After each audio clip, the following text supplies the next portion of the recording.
warahmatullahi wabarakatuh.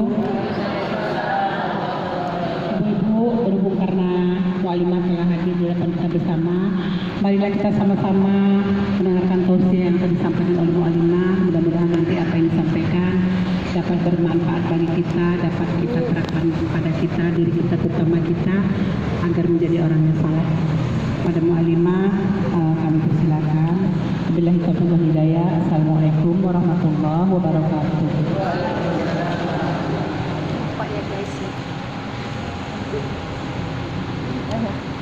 Bismillahirrahmanirrahim. Assalamualaikum warahmatullahi wabarakatuh. Waalaikumsalam warahmatullahi wabarakatuh.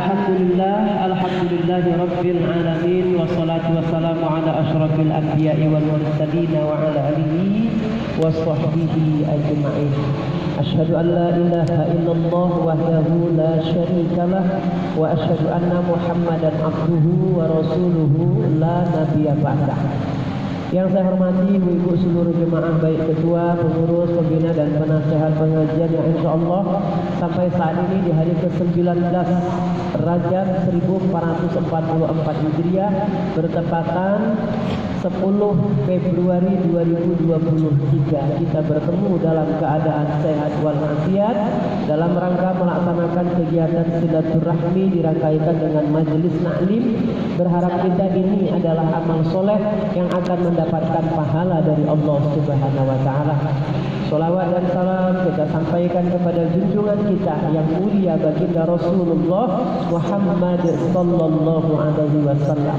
Allahumma shalli wa sallim wa barik alaihi. Sepenuh harapan dan doa, mudah-mudahan sholawat demi sholawat yang kita ucapkan tersebut insyaallah menjadi sebab kita akan mendapatkan syafaat Rasulullah di yaumil akhir. Amin ya rabbal alamin. Ibu-ibu, berhubung kita masih berada di bulan Rajab, tepatnya hari ini baru tanggal 19 ya. Jadi saya berpikir saya perlu menyampaikan amalan-amalan di seputar bulan Rajab ini sebagai pemerataan materi, karena saya yakin sebagian besar belum mendengar kajian saya ini, dengan harapan mudah-mudahan apa yang saya sampaikan ini dapat menjadi motivasi kepada kita untuk melakukan berbagai rangkaian amalan tambahan sepanjang bulan Rajab ini, dengan harapan itulah amal yang akan dapat menolong kita nanti di hadapan Allah Subhanahu wa taala. Sebab saya dan ibu-ibu kita semua orang Islam ini, apabila diantar jenazah itu ke kuburan, 3 perkara mengiringkannya: keluarganya, hartanya dan amalannya. Tapi keluarganya pulang, hartanya pulang, tinggallah amalan. Itu sebabnya tidak ada yang menolong kita di akhirat nanti kecuali amalan-amalan yang kita lakukan sepanjang hidup kita di dunia ini. Setidaknya Bu, ada 5 amalan yang bisa kita prioritaskan di sisa-sisa bulan Rajab ini, sekira 11 hari ke depan. Karena dalam pandangan saya Bu, Rajab ini pasti ada kan Bu tahun depan, tapi kita belum tentu ada di Rajab tahun depan. Artinya meskipun kita berharap berdoa jumpa dengan Rajab yang selanjutnya, tapi mumpung ada sekarang ini di bulan Rajab depan mata kita, kita lakukan saja apa yang bisa kita lakukan hari ini, kita amalkan saja apa yang bisa kita amalkan, dengan harapan itulah yang akan menolong kita nanti di akhirat insyaallah. Setidaknya ada 5 amalan yang bisa kita prioritaskan. Ini mikrofon saya dengar Bu? Dengar ya? Ada 5 amalan yang bisa diprioritaskan sepanjang bulan Rajab ini. Pertama, selain amalan-amalan wajib, selain sholat-sholat wajib, pertama menambah sholat-sholat sunnah.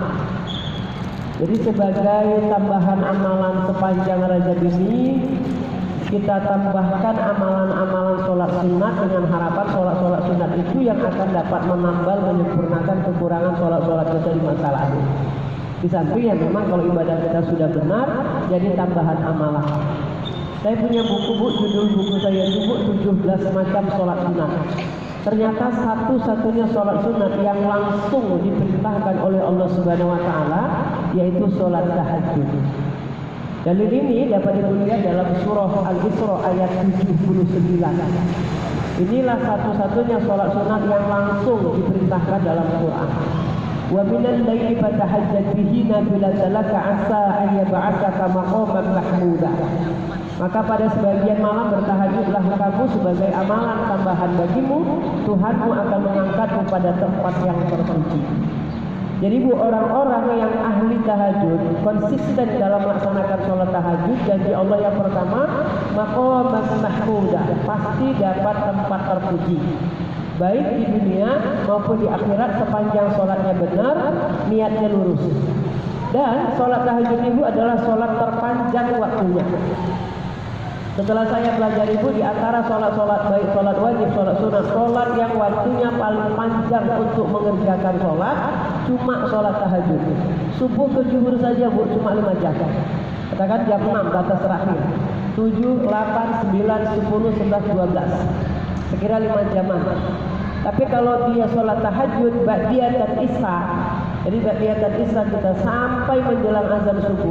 Katakanlah habis sholat isya kita jam 9, 10, 11, 12, 1, 2, 3, 4, 5 jam, 8 jam lebih sholat tahajud.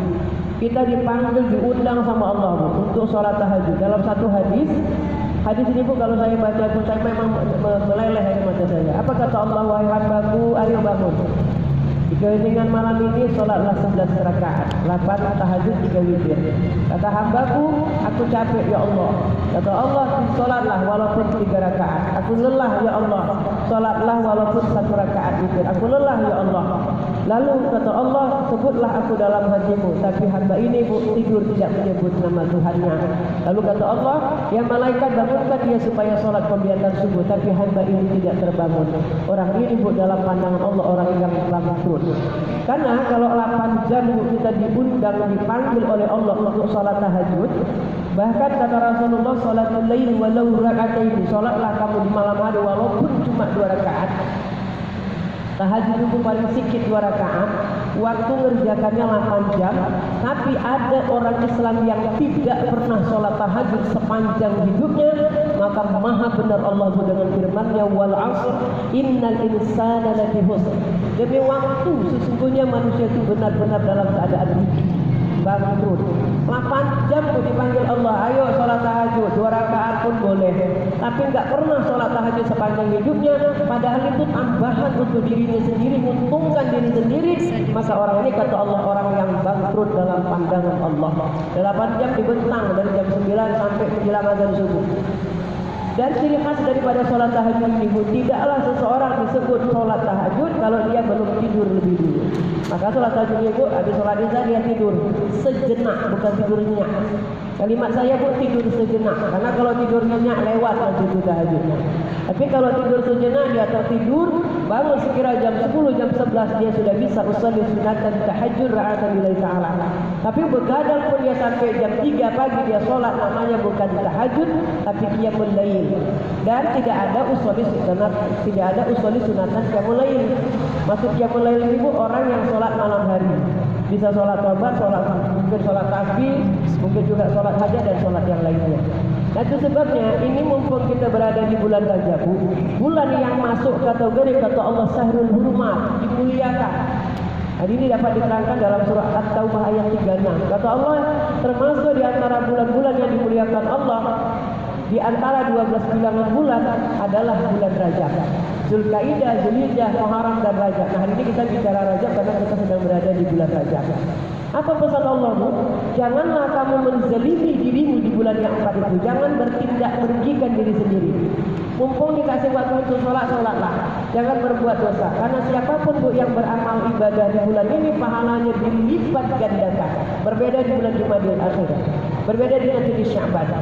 Dan siapapun yang berbuat dosa di bulan Rajab ini, dari 1 Rajab sampai akhir Rajab, maka dosanya pun dilipat gandakan.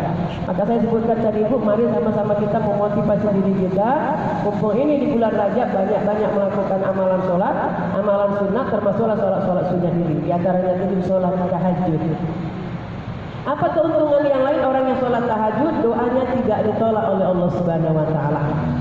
Dan tidak ada batasan rakaat. Berapa rakaat pun ibu boleh.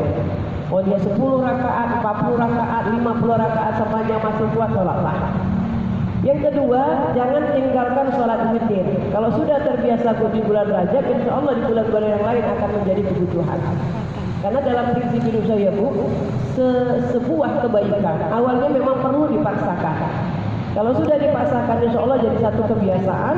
Kalau sudah jadi satu kebiasaan, akan menjadi kebutuhan. Ibu kalau sudah biasa melakukan sesuatu, nggak ibu kerjakan, ini yang betul itu jiwanya kita. Jiwanya yang merasa nggak nyaman. Orang yang udah biasa sholat duha, dia nggak sholat duha, dia nggak nyaman.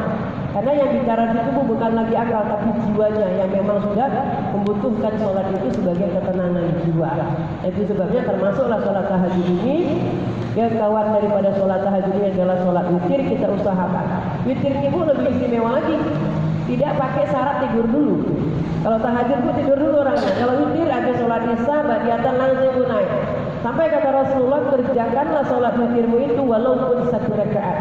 Sampai menjelang azan subuh walaupun 1 rakaat. Sehingga seseorang bukan karena capeknya, tapi dia rugi kalau nggak sholat witir. Karena hukum sholat witir ini muakkad, sangat dianjurkan, sedikit lagi wajib. Kalau dia sholat tahajud pun nafilah aja ke sholat tadi sebagai sholat sunat biasa. Tapi kalau witir pun muakkad, sangat dianjurkan. Sampai kata Rasulullah, walau rakaat dan 1 rakaat pun boleh. Usolli sunatal witri raka'atan lillahi ta'ala. Ibu kalau niat sholat bukan witir dibacanya ya. Kalau kita sekarang ini nyebutnya sholat sunat witir, tapi masuk dalam niat usolli sunatal witri. Nah, bukan witir ya. Kalau disebutnya sekarang ini kita bilang witir itu ya. Kalau di luar sholat witir, tapi ketika orang sholat usolli sunatal witri raka'atan, sunatan. Usolli kalau dia langsung usolli sunatal witri raka'atan lillahi ta'ala. Aku niat sholat sunat witir 1 rakaat karena Allah Ta'ala. Ya kalau ibu niatnya 3 rakaat usolli sunatan witri salah raka'atin lillahi ta'ala. Kalau ibu misalnya niatnya 21, usolli sunatan minal witri raka'ataini lillahi ta'ala. Baru yang keduanya minal. Yang kedua baru usolli sunatal witri raka'atan lillahi ta'ala. Karena sholat witir ibu kalau 3 rakaat boleh 2 salam, boleh 1 salam. Nah, jadi boleh 1 salam, boleh 2 salam. Tergantung pada keadaan imam yang kita ikuti. Kalau saya pribadi di rumah sholat witir 3 rakaat itu tetap 1 salam, tidak pernah 2 salam. Tapi kalau dia di masjid ikut imam, ya imam dia bikin 2 salam, ya ikut lagu namanya kita makmumah lillahi ta'ala. Nah, jadi buat sholat witir ini dikerjakan bahkan tidak ada syarat tidur dulu. Nah itu sebabnya Bu sama kayak tahajud 8 jam Bu kita dipanggil Allah untuk sholat witir 1 rakaat pun boleh. Ada orang Islam Bu sepanjang hidupnya sampai hari ini nggak pernah sholat sunat witir. Saya pikir luar biasa Bu, ruginya di hadapan Allah Subhanahu Wa Taala. Itu sebabnya mudah-mudahan kita dimotivasi dengan keberkahan bulan Rajab ini karena kita diberikan umur, kesehatan, keafiatan. Mulai hari ini motivasilah diri masing-masing, jangan tinggalkan tahajud, jangan tinggalkan sholat witir, walaupun mungkin tahajudnya 2 rakaat atau witirnya 1 rakaat, jadikanlah sebagai tambahan di hadapan Allah Subhanahu Wa Taala. Sholat yang ketiga, ini Bu yang saya sampaikan sholat yang sebenarnya biasa dikerjakan tapi jarang orang memahaminya. Sholat yang ketiga, usahakan sepanjang bulan Rajab ini jadikan kebiasaan. Nanti di bulan-bulan lain insya Allah sudah jadi kebutuhan. Sholat yang ketiga ini Bu, sholat sunat wudhu. Ibu dalam sehari semalam berapa kali wudhuan? Minimal 5 kali kan Bu? Kan sholat wajibnya 5 kali Bu. Dalam sehari semalam minimal 5 kali kan Bu? Subuh, wudhu, sholat sunat wudhu. Kita berwudhu dalam sehari semalam minimal 5 kali kan Bu? Subuh, zuhur, atau biasanya 7 kali kan Bu? 7 kali wudhuan di waktu subuh, zuhur, asar, maghrib, isya, duha, tahajud. Kan aneh Bu, kalau orang dalam sehari itu bolak-balik wudhu tapi nggak pernah sholat sunat wudhu. Itu maksud saya Bu. Padahal berkali-kali dia berwudhu. Meskipun ibu barangkali tidak sholat setiap kali berwudhu, pinomat. Kalau bahasa Jawanya apa?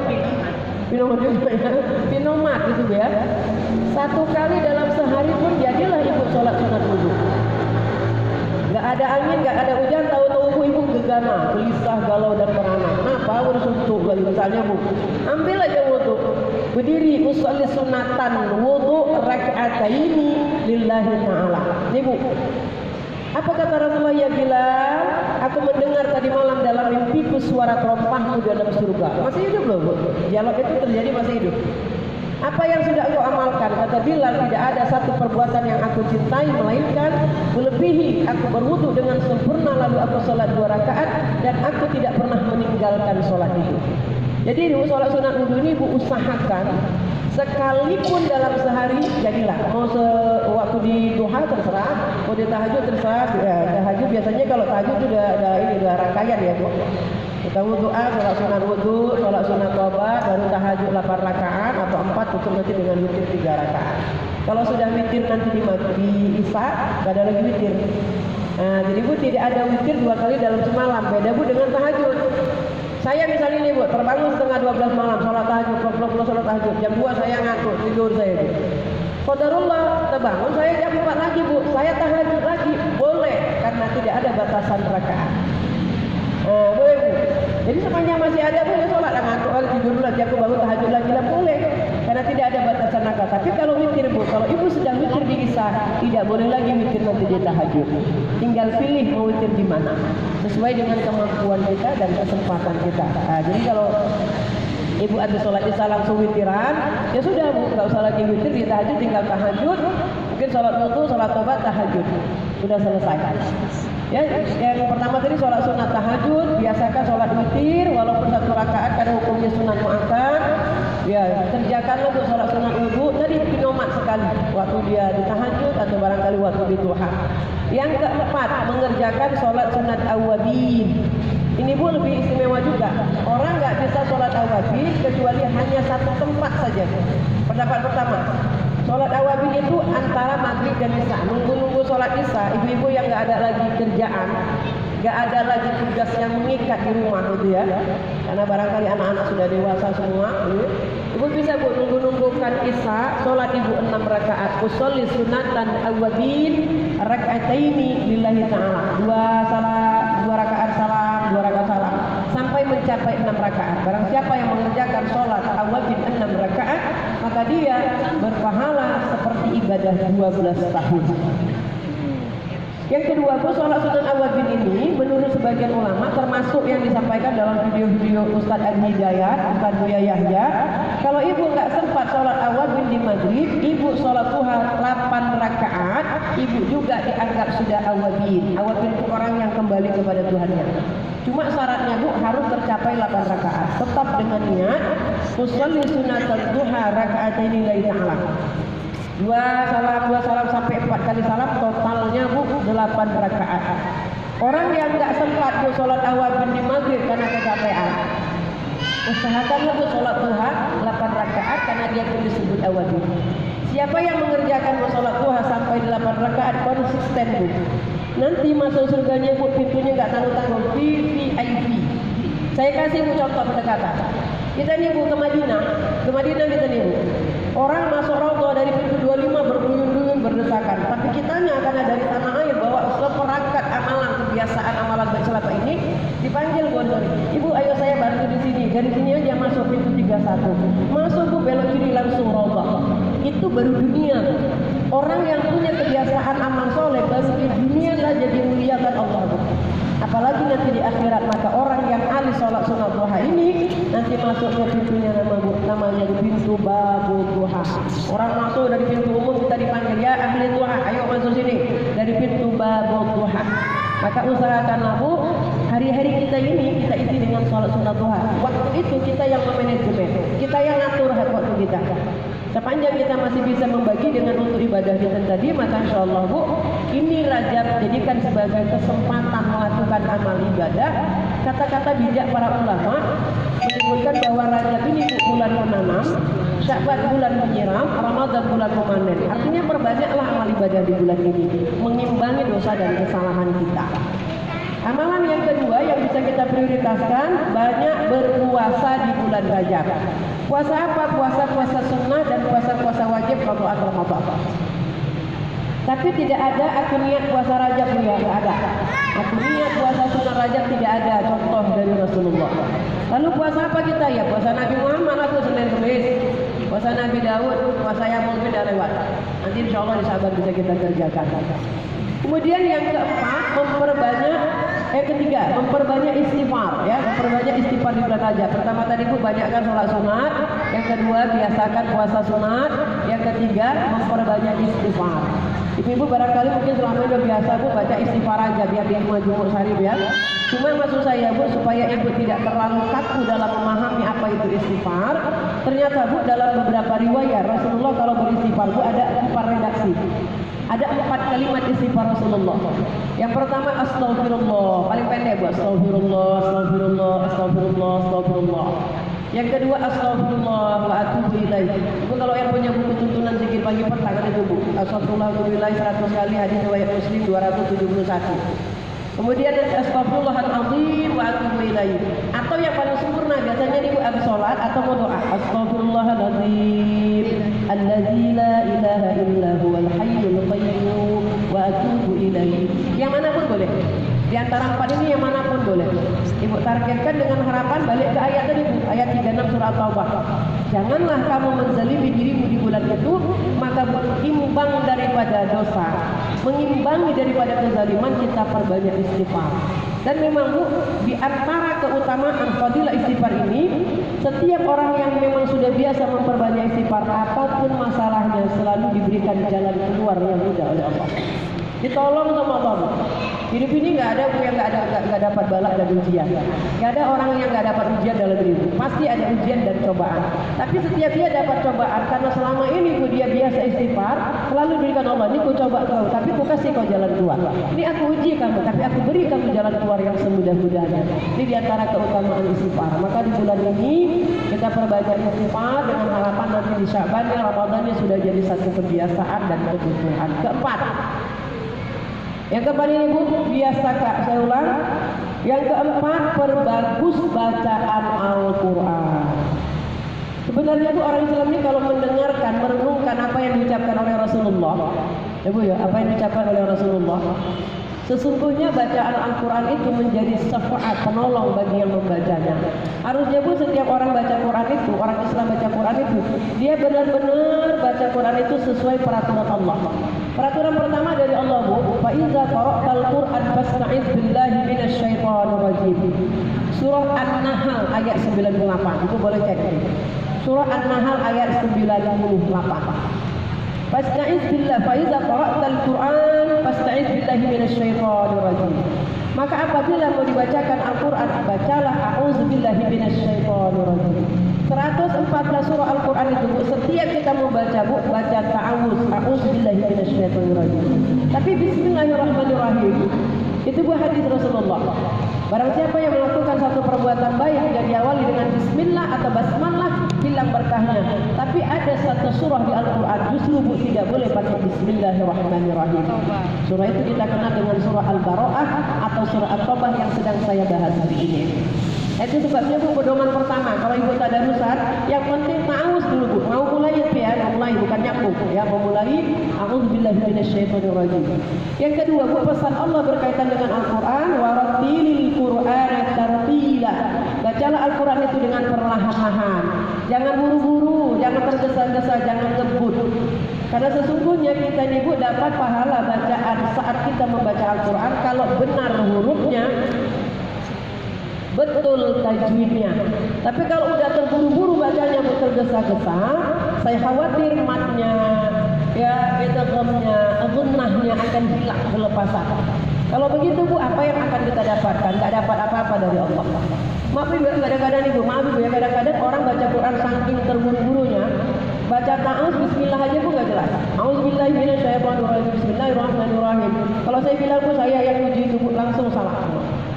Kenapa sudah hilang semua man asli di situ? Padahal jelas a'udzubillahi minasyaitonir rajim. Dua angka. Tapi kalau dia buru-buru, a'udzubillahi minasyaitonir rajim. Harusnya a'u tapi a'u juga ya. Bismillahirrahmanirrahim. Sudah salah Bu. Bismillahirrahmanirrahim. Harusnya. Tapi karena tadi bukan keterburu-buruan, baca Yasin pun begitu, ya sangat tergesa-gesa terbalik kali. Yang harusnya 6 jadi 2, yang harusnya 2 jadi 6. Hati-hati Bu, karena sesungguhnya kalau kita baca Al-Quran Bu, tidak ada ikhtiar memperbagus bacaan itu. Yang dapat pahala itu Bu kalau dia belajar. Orang yang terbata-bata membaca Al-Quran dia dapat 2 pahala. Maksudnya belajar. Terus dia belajar. Tapi kalau dia nggak mau belajar, dia pertahankan yang salah, maka hukum bacaanku menjadi sia-sia, saya khawatir menjadi haram. Itu sebabnya di bulan ini, di Rajab ini, mumpung belum masuk ke Ramadan, perbaguslah bacaan Al-Quran kita. Biasanya Bu, orang yang sudah memegang ya, prinsip Al-Quran ini Bu, baca Quran nggak terburu-buru, tahsin dia perhatikan. Betul-betul hurufnya ini Bu, diperhatikan dengan baik, ematnya diperhatikan dengan baik. Orang yang sudah bagus bacaan Al-Quran, yang saat dia baca Quran sendirian di rumah, namanya kita nih Bu, manusia biasa, terpleset lidah kita Bu, terkeliru bacaan itu, meskipun tidak ada yang menegur memperbaiki, dia akan mengulang sendiri bacaan itu. Dia akan perbaiki sendiri bacaan itu. Kenapa? Yang 114 surah kalamullah, yang 6666 ayat itu Bu, ada ruh karena kalamnya Allah langsung. Jadi kalau Quran yang udah biasa kita ajak dialog baca tiap hari pagi subuh itu dan petang itu Bu, menyatu dengan jiwa kita, ruhnya, walaupun kita salah, nggak ada yang betulin, jiwanya kita yang nggak mau. Salah aku tadi. Yang berontak itu jiwa, bukan otak kita, bukan pikiran kita, jiwanya. Tadi aku salah, aku balik lagi dia Bu. Dia betulin lagi, salah lagi, dibetulin lagi sampai dia merasa pas bacaan itu. Tapi anehnya Bu, kalau ada seseorang baca Al-Quran tuh jelas-jelas salah, didengar kawannya salah, dibantuin supaya betul, tapi nggak mau dibetulin. Kayak tadi Bu Ta'awuz, a'udzubillahi minasyaitonirrajim. Kak, jangan kayak gitulah. Ta'awuznya betul-betul kan, nggak usah buru-buru. A'udzubillahi minasyaitonirrajim. Jangan terburu-buru Kak. Ini Bu, kalau dia ruh Quran belum menyatu dengan jiwanya, dibetuli orang, nggak nerima jiwanya dibetuli. Dia berontak, makanya nggak akan mau dia datang lagi. Oh nggak ngaji lagi mak, males aku ngaji. Kenapa rupanya? Baru aku baca auzubillah di stop orang itu semua. Ya udah paten kali orang kaum mandi juga dunia Bu. Itu sebabnya Bu, jangan sampai kita masuk dalam kategori orang ini. Karena akan rugi sendiri Bu, kita buang-buang waktu baca Quran tapi Qurannya nggak jadi syafaat. Padahal derajat kita nanti di akhirat tergantung banyaknya dan bagusnya bacaan Al-Quran kita. Itu sebabnya ini kan sudah masuk Rajab Bu ya, ntar lagi masuk Sya'ban. Biasanya hampir rata-rata kelompok pengajian tahun ibu di Medan ini ada kelompok tadarus Al-Quran. Sekedar dari saya Bu, nasihat. Sebelum ibu tadarus Al-Quran, bangun dulu komitmen, perjanjian. Bu, kita tadarus ya, iya hari ini jam sekian misalnya Bu. Dalam seminggu sekian kali. Siapa yang bertugas untuk memperbaiki bacaan Al-Quran? Cukup satu orang aja Bu. Karena kadang-kadang Bu, kalau ada kawan kita salah bacaannya, terus Bu keroyokan betulinya, yang jadinya pun bisa betul jadi kesalahan Bu. Bingung dia Bu. Keroyokan semua nyerang salah. Salah. Jadi Bu harusnya bisa pun dia jadi bingung. Jadi ngeblank dia Bu. Maka bangunlah komitmen perjanjian, cukup satu orang aja yang betulin. Ibu Polan yang udah bagus bacaannya, ini aja yang terima, yang betul, yang lain diam. Jangan semua ikut Bu, koyokan betulinya, menyerang semuanya. Nanti orang ini Bu merasa tidak nyaman, ya tadi Bu ujung-ujungnya nggak datang lagi, nggak ikut lagi pengajian. Karena memang Bu, pengalaman saya pribadi, kalau sudah cerita tadarus Al-Quran, apalagi Bu tahsin Al-Quran, ini Bu memang sangat sulit Bu dapat orang yang konsisten. Sulit sekali Bu, apalagi tahsin Bu. Tahsin ini baca Fatihahnya Bu 7 kali belum tentu tamat. 7 kali Bu baca Fatihah belum tentu tamat Bu. Kalau udah tahsin ya, tahsin Al-Quran.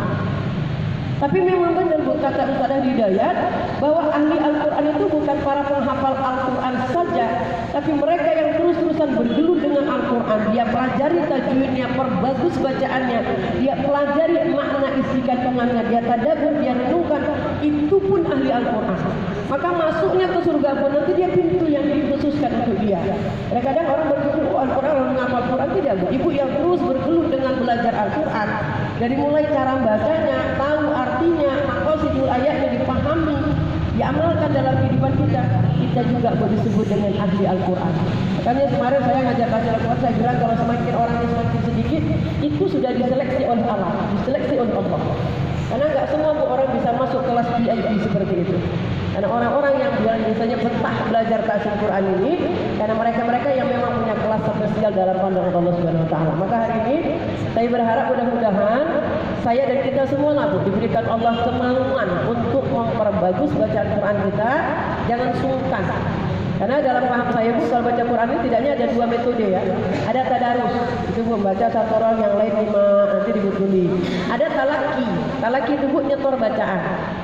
Ibu datangi misalnya Bu Ningsi, tolonglah nih simak dulu bacaan Fatihah saya. Bu datang ke rumah, itu namanya talaki. Setor bacaan, tolonglah simakkan bacaan saya. Di Fatihahnya saya ada benar belum ya? Dan ini Fatihah ini rukun sholat. Kalau sampai kesalahan Bu, Fatihahnya saya khawatir sholatnya nggak sah. Karena dalam hal ini Bu, mustaqol kalimi saja yang di ujung ayat itu, ya ghairil maghdubi alaihim waladdallin. Banyak yang nggak sama. Enak aja Bu, waladdallin katanya Bu. Bukan do di situ Bu, tapi do waladdallin. Karena ada tasdid di situ. Nah ini Bu talaki. Jadi ibu yang merasa bacaan Fatihahnya belum tepat dan benar karena itu adalah rukun dalam sholat, datangi seseorang yang ibu anggap sudah fasih bacaannya, Kak tolong simakkan, Ibu tolong simakkan dulu bacaan Fatihah saya ini. Udah lulus Fatihah Bu, baru naik ke An-Nas. Lulus An-Nas naik ke Al-Falah, Al-Ikhlas. Kenapa dari bawah kita mulai? Karena rata-rata orang sholat Bu, ayat-ayat pendek ini yang dipakai dalam sholatnya. Jarang orang sholat membaca alif lam mim. Jarang sekali. Maka ayat-ayat pendek ini kita prioritaskan fasih tepat bacaannya. Inilah Rajab sebagai bulan latihan, dengan harapan nanti di Ramadan kalau kita tadarus, insya Allah pahala-pahala bacaan itu bisa kita hadiahkan kepada sanak keluarga kita yang telah berprogrammatullah. Bahkan kita bisa minta Bu, ya Allah ini bacaan Quranku jadi syifa, obat untuk jiwa ragaku lahir batinku. Terakhir yang kelima, Bu ya, aplikasikan sedekah. Bersedekahlah di bulan Rajab ini. Kemana ibu bersedekah terserah keikhlasan ibu masing-masing. Mumpung ini bulan Rajab, bulan dilipat gandakan pahala, ibu sedekah. Kemana ibu sedekah terserah. Mau ke kota ponokan, mau kepada kakak, mau jiran tetangga siapapun. Jangan pikirkan masalah jumlah. Ibu datang jalan bawa sebiji permen, bonbon, sepotong kue, ibu kasih ke kawan. Hari itu ibu sudah sedekah. Ibu yang selama ini barangkali sudah melakukan sedekah subuh, ya sudah kumpulkan sedekah subuh di Jumadil Awal, Jumadil Akhir, di Rajab ini salurkan. Jangan ada hari-hari ibu sepanjang Rajab ini yang nggak sedekah. Kasih kepada siapapun terserah. Jadi ibu mungkin belanja ke kedai lebihkan sedikit kuenya, ataupun apapun itu kasih sama orang. Kasih sama orang dengan harapan itulah yang bisa kita lakukan sepanjang bulan Rajab ini.